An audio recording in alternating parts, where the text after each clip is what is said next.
Mi valoración es, después de haber luchado tan fuertemente, ¿no?, para la Ley General de Víctimas, la instrumentación de esa ley fue por un perfil muy mediocre, como una SEAP muy por debajo de la expectativa y de la necesidad. De inicio, ¿no?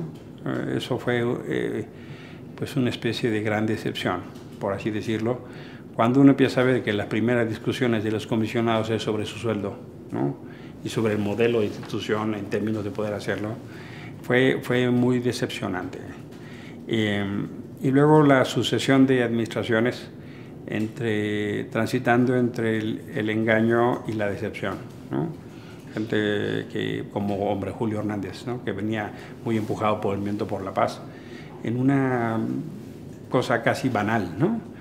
Y luego utilizando los recursos más como mecanismo de compra de lealtades para las víctimas. Y luego yo empecé a escuchar muchos testimonios cuando vine con la Comisión Interamericana, ya no estando en México, yo estaba en Washington, de que la SEAP revictimizaba, no atendía, y empezaba una burocracia para las víctimas de su estatus legal de víctima y de apoyos y de negación de lo que la ley misma favorecía, y se empezó a construir una narrativa de que la ley era el problema. En realidad creo que es más la interpretación de la ley que la ley misma. Jaime entra como titular y empiezo ya en esta faceta, ya en México, a escuchar cada vez más reclamos de víctimas no atendidas, no procuradas, mismo desde la parte jurídica, mismo desde la parte de instrumentación, ¿no? Y ese reclamo toma cada vez más forma porque empiezan a llegar al Senado a distintos senadores, a Néstor Salgado, a Citlali Hernández, a mí, o algunos otros, para decir, oigan, lo que está pasando es realmente un escándalo, ¿no? Un escándalo en términos de que la propia SEAP está revictimizando.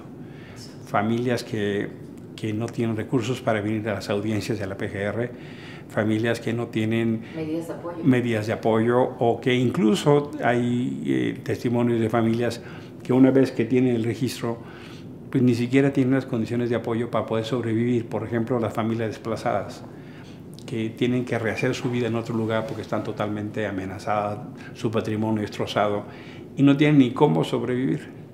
Y te ves una institución que tiene recursos, porque hay fideicomisos que existen para eso, pero la voluntad de pichicatear, ¿no?, de administrar como de a poquitito, o como dando un solo apoyo, una interpretación jurídica que no desprende de la ley, sino de los reglamentos que hicieron, que no es un tema de la ley, sino la interpretación que hicieron en un reglamento que se encarga esencialmente de la negación de derechos a las víctimas. No se luchó para eso. Bueno, ya que las propias víctimas tengan que litigar en contra de la SEAP.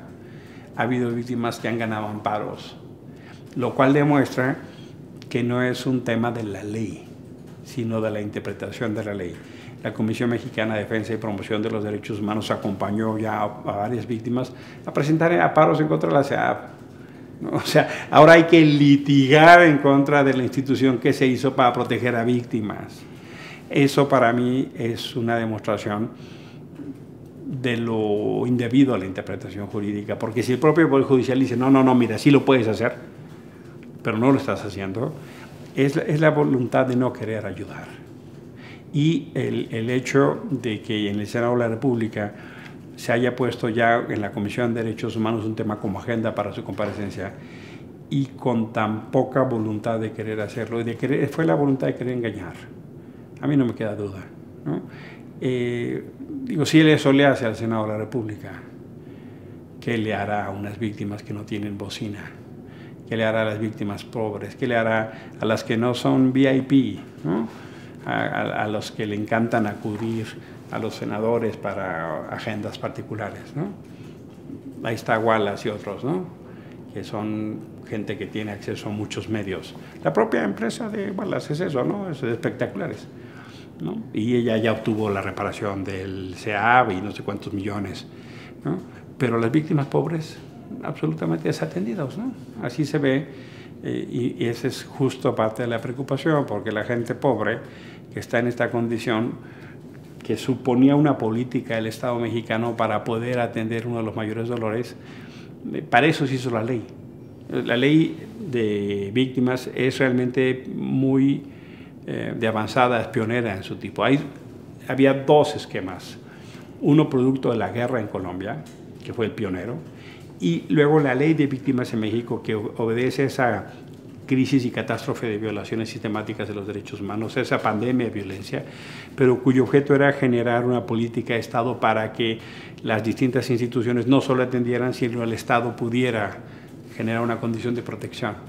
Esa apuesta ha sido absolutamente deficiente por la respuesta de la CEA. Bueno, nos responden diciendo que Jaime estaba en Ginebra, ¿no? Y luego nos enteramos que no está en Ginebra, ¿no?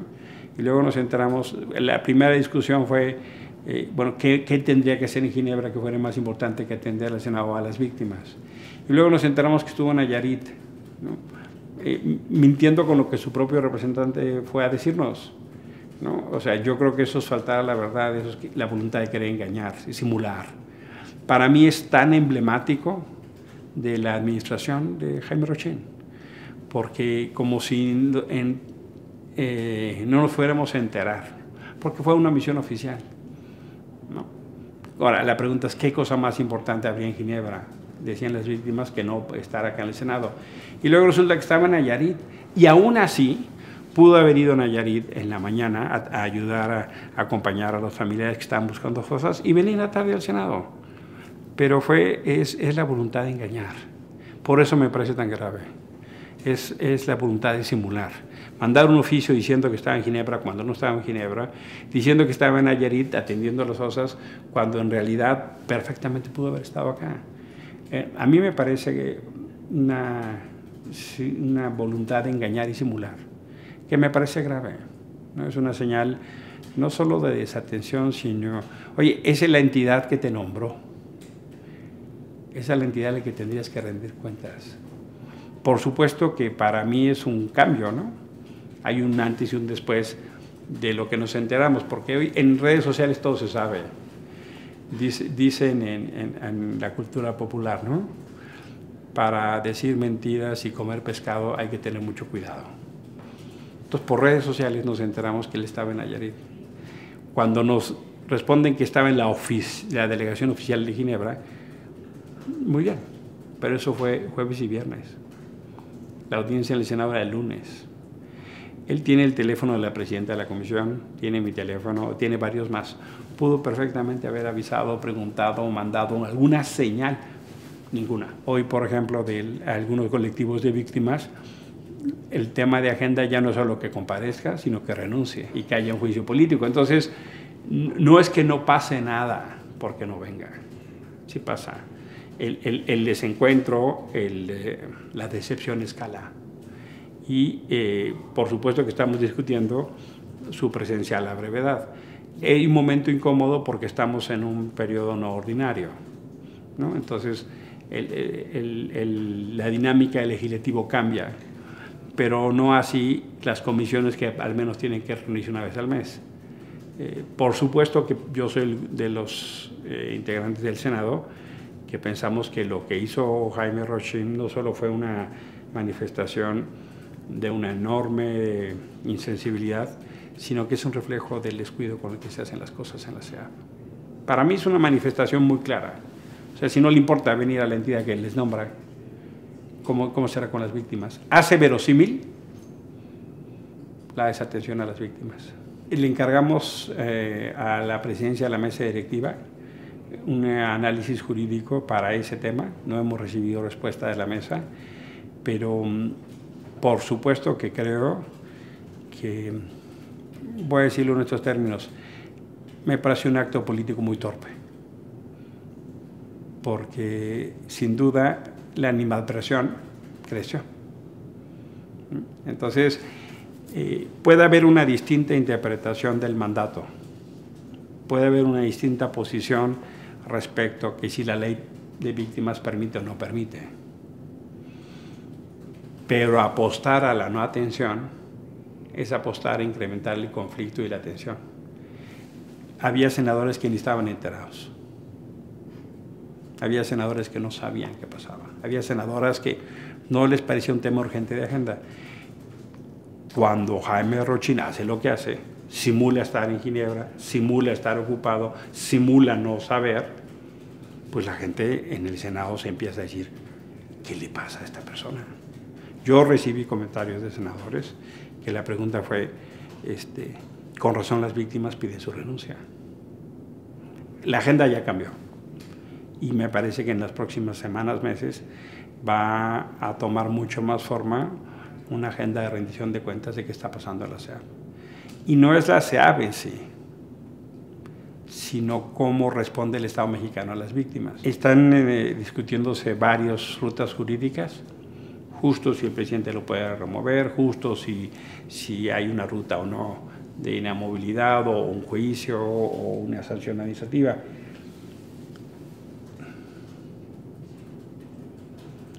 Imagínate qué jodida está la cosa, que la agenda no es la protección de las víctimas, sino la permanencia del titular. En sí mismo te dice lo mal de una gestión.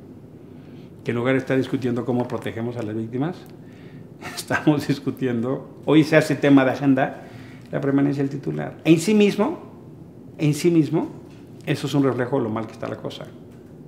Y no me basta que me vengan a decir, es que la ley, no, es que mira, yo no puedo, porque la ley... No. Yo creo que ya el acto políticamente tan torpe de no haber venido al Senado escaló la presión política a la salida de Jaime de la SEAP. Yo creo que ahora cada vez va a estar más solo. No veo que tenga las simpatías de Morena, no veo que tenga las simpatías del PRI. En algún tiempo estuvo muy cercano al PAN. No sé si habrá gente del PAN que quiera defenderlo. En algún momento estuvo en el gobierno federal de Fox y en algún momento contendió como candidato del PAN. Me hago cargo que para su llegada al Senado las distintas fuerzas políticas lo avalaron, eso así pasó. Pero la confianza política no es una foto, es un video que se actualiza todos los días. Yo veo que la confianza política delegada en Jaime se está erosionando aceleradamente. Y sí me pregunto, si lo que Jaime va a pretender es un refugio legal, no lo sé. Pero hoy por hoy ya está corriendo distintas maneras de estudiar si lo pertinente es que siga o no. Y que corresponda a una evaluación mesurada de su trabajo, que tenga derecho a decir lo que él considere. ¿Por qué quisimos hacer un formato de comparecencia donde las víctimas hablen? Porque nos parece que es la mejor manera de evaluar el trabajo de alguien. Que los beneficiarios o no de su trabajo digan su evaluación y que él responda lo que a su derecho le parezca pertinente. La senadora Nestora Salgado y yo somos secretarios de la Comisión de Derechos Humanos y propusimos ese formato. La presidenta de la comisión no lo quiso acompañar, pero de cualquier manera somos mayoría y se generó ese formato ya por acuerdo. Esencialmente es de denegación de servicios, esencialmente es como un tema de negligencia, de retraso, de no atención, de burocratización, de negación de apoyos para cosas tan elementales como para venir a presentar una denuncia, los traslados, ¿no? O un apoyo muy suficiente te doy para traslado, pero la gente no tiene ni cómo comer, ni cómo quedarse en la Ciudad de México, por ejemplo, cuando tiene una comparecencia en la ciudad, ¿no? Pues no le sirve, ¿no? O sea, más o menos bajo la hipótesis de que conozco gente que se ha quedado todo el día esperando afuera en la SEAP y que los funcionarios, incluido Jaime Rochín, se van por la puerta de atrás, ¿no? Y se quedan esperando todo el día. Hay gente que se ha instalado en huelga de hambre porque no le responden y de repente sale el policía de guardia y decirles, pues ya se fueron. Y se fueron en la cajuela. O sea, eso me parece tan indignante, tan indebido. Y bueno, ok, eso es la versión que nos han dicho las víctimas. A veces tengo dudas de si es ausente o es indolente. Yo me hago cargo que el trabajo con víctimas no es un trabajo fácil. Yo estoy consciente que es un trabajo demandante y complicado. A veces, por la situación que vive el país, es una cantera de dolor. Si no quiere tener ese trabajo, ¿para qué está ahí? quien no quiere atender a víctimas, que no esté con ellas. Es un trabajo complicado, requiere sensibilidad y voluntad. La pregunta que tiene que responderse una persona que trabaja con víctimas no es el cómo no, sino cómo sí hacer que pasen las cosas. Las víctimas en este país ya tienen muchos nos. La SEAP tendría que ser la instancia que le ayudara a los sís. Muy lastimosamente, la SEAP se está incorporando a las instancias, con excepciones, pues, pero se incorpora a una lista de instituciones que dicen no, por lo menos de algunas víctimas que así lo testimonian. No se pensó para eso, no se hizo para eso. Lo que se tiene que hacer al máximo es simplificar. Bastar el testimonio de una persona, se graba, se transcribe, ahí está la solicitud, punto. Hoy la tecnología facilita muchísimo el trabajo, punto. Ese modelo de atención se ha implementado en distintos lugares del país. La gente no tiene por qué llegar acá y decir, hombre, mire, me han violado el 21 constitucional, usted sabe qué grave. Pero además, el párrafo cuarto, inciso C, ¿usted tiene idea de la gravedad de eso? Por supuesto que no. La gente llega, oiga, secuestraron a mi hijo, oiga, mataron a mi esposo, oiga, me amenazan de muerte, oiga, mi hija no aparece. O sea, la gente llega con un problema. Y es los profesionales de la atención jurídica, psicológica, los que lo codifican en un problema jurídico legal, que es responsabilidad de una institución. Esta mujer necesita atención psicológica, estos niños necesitan escuela y comida, este señor necesita protección. Es el profesional del servidor público el que tiene que codificar eso, no las víctimas. Si eso no se hace, eso se llama revictimizar. Si a eso le pasamos que falta tiempo, que no se atiende, que es insuficiente, que no hay recursos, que no dan, la revictimización toma un proceso de escala sistemática. La SEAP no se hizo para eso. Entonces, lo que tocaría, si la SEAP no tiene los recursos, que encabece la indignación. Pero cuando el titular de la SEAP no se puede parar donde están las víctimas, es que hay un problema. Por ejemplo, a la marcha el 10 de mayo, ¿no? U otras. Uno dice, no, pues hay un problema. Si el público al que tienes que dedicar y atenderte no te recibe, o hay uno que está muy molesto contigo, o parece que estás evadiendo la rendición de cuentas, algo está muy mal. Y no me es suficiente que me digas, hombre, la ley está mal. Después de 4 o 5 años o no sé cuántos, bueno, pues ¿qué haces ahí? Ya se convirtió en un tema de discusión la permanencia de Jaime Rochín, ya se convirtió en un tema de agenda, cómo se debe designar. Yo pienso que, por supuesto, una discusión de esta naturaleza, pues Jaime podrá decir lo que su derecho convenga, ojalá lo haga. La omisión me parece grave y está en la condición de las reglas del debido proceso, pero claramente el actuar de la SEAP hoy es una agenda pública en materia de derechos humanos prioritaria.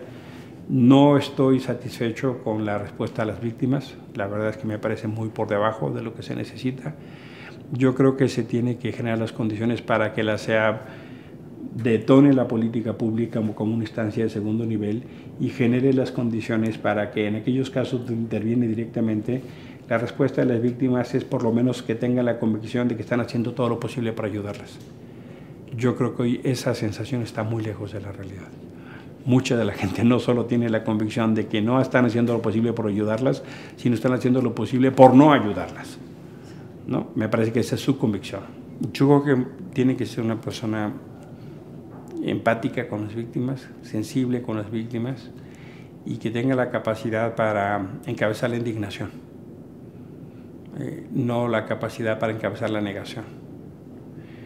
Si un servidor público encabeza la negación, asume todo el costo de lo que pasa. Si un servidor público en esa materia encabeza la indignación, por lo menos entonces las víctimas sabrán que tienen un aliado. Yo creo que la gran mayoría de las personas que acuden hoy a la SEAP no encuentran en Jaime Rochín un aliado, no encuentran una institución aliada, encuentran una parte de la burocracia más que no se hizo para eso. La SEAP se hizo para atender y responder prontamente a las víctimas, no para entrar a un litigio si son víctimas o no. Ahora tienen que hasta litigar si son víctimas. Es el sinsentido.